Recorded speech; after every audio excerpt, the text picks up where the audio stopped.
Las horas dormidas.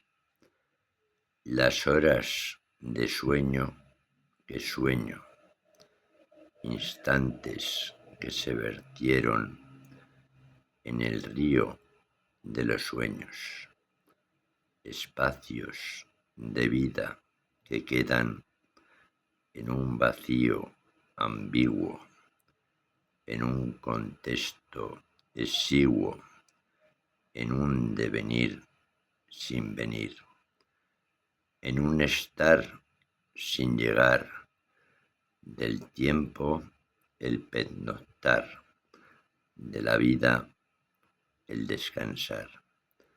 Textos son de Miguel de Asén.